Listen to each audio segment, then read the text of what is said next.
السلام علیکم ورحمۃ اللہ وبرکاتہ۔ اعوذ باللہ من الشیطان الرجیم، بسم اللہ الرحمن الرحیم، الحمد للہ رب العالمین، الرحمن الرحیم، مالک یوم الدین۔ گزشتہ سبق میں ہم نے سورہ فاتحہ کی پہلی آیت کریمہ کے بارے میں کچھ چیزیں آپ کی خدمت میں پیش کی تھی۔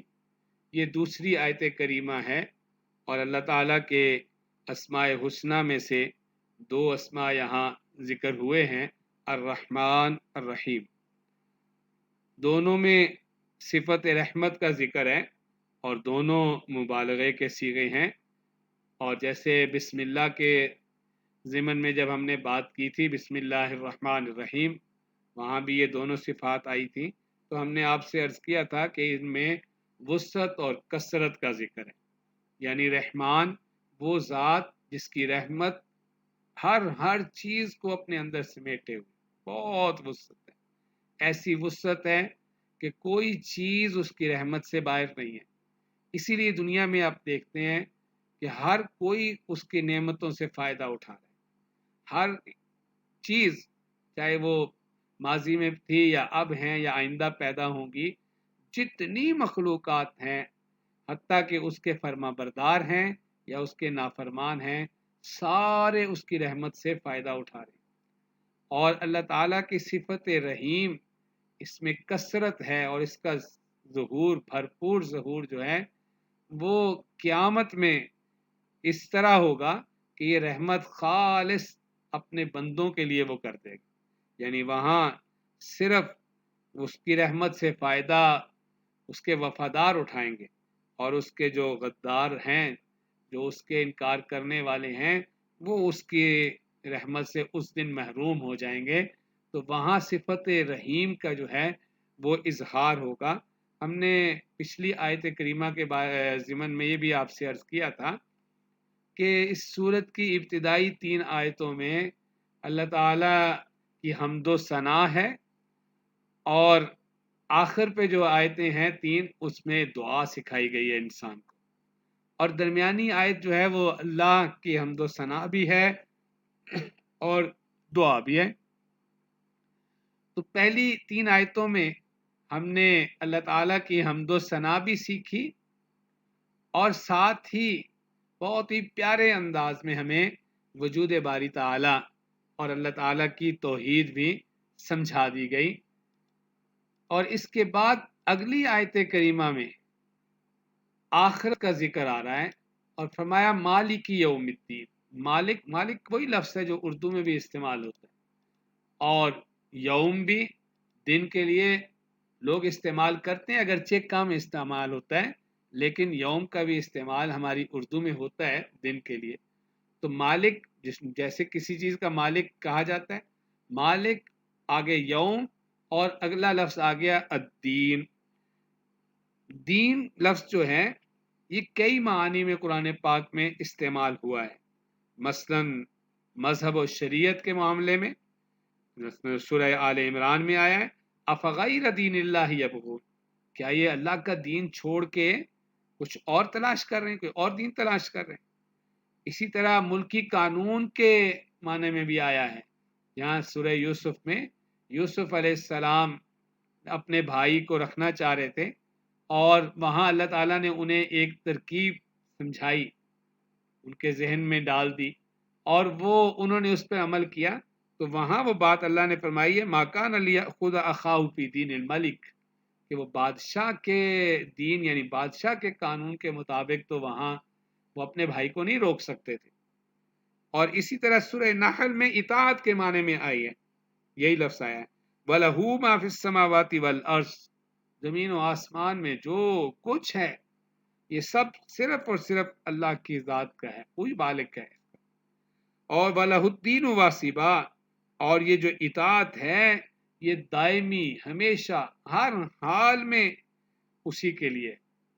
ہر حال میں۔ اب وہاں وَلَهُ الدِّينُ وَاصِبًا میں دین جو ہے یہ اطاعت کے معنی میں آیا ہے، اور اسی طرح جیسے یہاں جزا کے بارے میں بدلے کے معنی میں آیا ہے، اسی طرح سورہ زاریات میں بھی آیا ہے انما توعدون لصادق،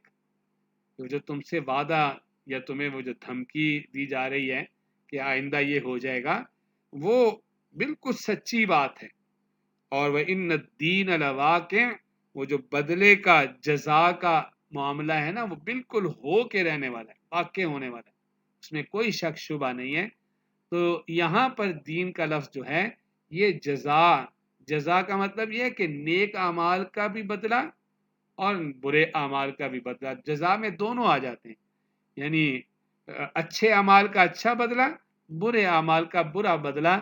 دونوں ہمارے ہاں عام طور پہ جزا اور سزا بولا جاتا ہے۔ تو یہاں جو ہم کہہ رہے ہیں کہ دین یہاں جزا کے معنی میں آیا ہے، تو وہ دونوں کے لیے ہے، یعنی نیکی کے عمل جو کیے ہیں ان کا اجر، اور جو گناہ کیے ہیں کسی نے اس کی سزا، دونوں کے معنی میں یہاں استعمال ہوا ہے۔ تو مالک یوم الدین، اللہ مالک ہے روز جزا کا۔ پہلی بات تو یہ سمجھ لینی چاہیے کہ اللہ تعالیٰ آج بھی تو مالک ہے،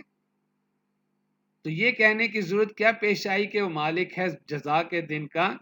تو دیکھیے آج کسی نہ کسی شکل میں تھوڑے تھوڑے اختیارات انسان کو ملے ہوئے، یعنی ظاہری طور پر انسان سمجھتا ہے کہ میں فلاں چیز کا مالک ہوں یا میں یہ کر سکتا ہوں، کچھ اختیارات نظر آ رہے ہیں، لیکن ایک دن ایسا آئے گا جس دن بالکل یہ اختیارات لوگوں سے ختم کر دیے جائیں گے، اور اللہ فرماتے ہیں یوم ہم بارزون لا یخفی علی اللہ منہم شیء لمن الملک اليوم، وہ جس دن لوگ اللہ تعالیٰ کے سامنے آ جائیں گے اور ان کی جو ہے کوئی بات بھی خدا سے چھپی ہوئی نہیں ہوگی، چھپی تو آج بھی نہیں اللہ سے، لیکن اس دن ایسی حالت ہوگی کہ خود اسے بھی احساس ہو رہا ہوگا کہ میری ساری چیزیں اللہ کے سامنے کھلی ہوئی ہیں، اور اس دن اس سے کہا جائے گا لمن الملک اليوم، آج کے روز کس کی حکومت ہوگی؟ بھئی کس کی حکومت ہے آج؟ للہ الواحد القہار، بس اللہ ہی کی حکومت ہے نا جو یکتا اور غالب ہے، تو جو اکیلا اور غالب ذات اللہ کی ہے، آج اس کی حکومت کا بھرپور اعلان کیا جائے گا، اور پھر یہ بھی کہا جائے گا الیوم تجزا کل نفس بما کسبت لا ظلم اليوم ان اللہ سریع الحساب، کہ آج ہر شخص کو اس کے کیے کا بدلہ دیا جائے گا، آج کسی پر ظلم نہ ہوگا، اللہ تعالیٰ بہت جلد حساب لینے والا ہے۔ تو وہ جو قیامت والے دن بالکل یہ چھوٹے چھوٹے تھوڑے تھوڑے ظاہری اختیارات جو ہیں یہ بھی ختم ہو جائیں گے، اور اللہ کی حاکمیت اعلانیہ لوگوں کے سامنے بالکل واضح ہو جائے گی، اور لوگ یہ ماننے پر مجبور ہوں گے۔ تو اس کی طرف توجہ دلائی جا رہی ہے کہ وہ بھی ایک دن آنے والا ہے۔ انسان بھی جب غور کرتا ہے تو یہ چاہتا ہے کہ ایسا دن ہو، اس لیے کہ ہم دیکھتے ہیں دنیا میں بہت سے لوگ اللہ کے لیے محنتیں کر رہے ہیں اور تکلیفیں برداشت کرتے ہیں، لیکن وہ جو اجر ملنا چاہیے وہ بظاہر نظر نہیں آتا، اور اسی طرح بہت سے ظالم ہیں جو ظلم کر رہے ہیں، ان کو جو سزائیں ہونی چاہیے وہ نظر نہیں آتی، اور اس کی وجہ یہ ہے کہ یہ دنیا یہ بدلے کی جگہ نہیں ہے، یہ جزا کی جگہ نہیں ہے، یہ دنیا دارالعمل ہے، یہ دنیا امتحان کی جگہ ہے۔ اسی لیے جو آدمی تکلیف میں ہے تو یہ نہیں کہا جا سکتا کہ اس کو کوئی سزا ملی ہوئی ہے، ممکن ہے کسی چیز کی کوئی سزا مل رہی ہو، اور یہ بھی ممکن ہے امتحان ہو رہا ہو، اصل تو اس پہ اب بدلہ اور انعام جو ملنا ہے وہ قیامت میں ملنا ہے۔ اسی طرح جس کو کوئی مال و دولت ملا ہے تو یہ نہیں کہا جا سکتا کہ اس آدمی کو اللہ نے بہت نواز دیا ہے، بہت خوش ہے، ممکن ہے اس کی کوئی کسی امتحان ہو رہا ہو، اس کی کسی چیز پہ اسے ڈھیل دے دی گئی ہو۔ یہ دنیا تو دارالامتحان ہے، کسی کو نعمتیں دے کے آزمایا جاتا ہے اور کسی سے نعمتیں روک کے آزمایا جاتا ہے، ایسے ہی سمجھ لینا چاہیے جیسے کوئی آدمی کسی مشکل قسم کی نوکری میں کام کر رہا ہو، مثلاً تنور پہ گرمی میں روٹیاں لگا رہا ہے، یا کسی فیکٹری میں سخت قسم کا مشکل کام کر رہا ہے، تو اب ہم یہ تو نہیں کہہ سکتے کہ اسے سزا ملی ہوئی ہے، وہ تو بڑی خوشی سے وہ کام کر رہا ہوتا ہے، اس لیے کہ اس کی نظر اس تنخواہ پہ، اس اجرت پہ ہوتی ہے جو بعد میں اسے ملنی ہوتی ہے، منتیں کر کے کوششیں کر کے نوکری لیتا ہے کہ یہاں مجھے نوکری دے دیں، اور اگر اسے کوئی کہہ دے کہ آج تجھے نوکری سے نکال دیں گے تو اس کی جان نکل جاتی ہے، اس کے لیے کہ روزگار رک گیا، کہاں سے کماؤں گا، کیا کروں گا، تو اس کی نظر اس اجرت پہ ہوتی ہے، اس لیے وہ تکلیف برداشت کر رہا ہوتا ہے۔ اسی طرح یہ دنیا جو ہے یہ دنیا دارالعمل ہے، دنیا دارالامتحان ہے. یہاں جو کچھ ہو رہا ہے وہ سارے کا سارا اس کا امتحان ہے. یہ نہیں ہے کہ یہاں اس کا پورا بدلہ، تھوڑا بہت بدلہ کسی صورت میں کبھی انعام کی شکل میں یا کبھی تکلیف کوئی سزا یا جھنجھوڑے کی شکل میں تکلیف آ جاتی ہے، لیکن اصلی اور حقیقی پورا بدلہ جو ہے وہ قیامت میں ملے گا. اس لیے فرمایا مالک یوم الدین، وہ مالک ہے روزے جزا. اب ان 3 آیتوں پہ اگر ہم غور کریں تو اللہ تعالیٰ کی حمد و ثنا بھی آئی، اور اس حمد و ثنا کے ضمن میں ہمیں وجود باری تعالیٰ اور اللہ تعالیٰ کی توحید بھی سمجھا دی گئی، یعنی سب سے عام ترین عقیدہ بھی سمجھا دیا گیا، اور آخرت کا عقیدہ بھی اس آیت میں سمجھا دیا گیا. 3 بنیادی عقائد ہیں، توحید، رسالت اور آخرت، اور عام طور پہ اسی ترتیب سے ہی بیان کیے جاتے ہیں، لیکن کبھی کبھی ترتیب بدل بھی دی جاتی ہے، جیسے یہاں بدل دی گئی ہے. تو توحید اور آخرت کو یہاں بیان کر دیا گیا ہے، اور اسی صورت کے اگلے حصے میں جب دعا آئے گی ہدایت کی، تو ہدایت ملتی ہے انبیاء کے ذریعے.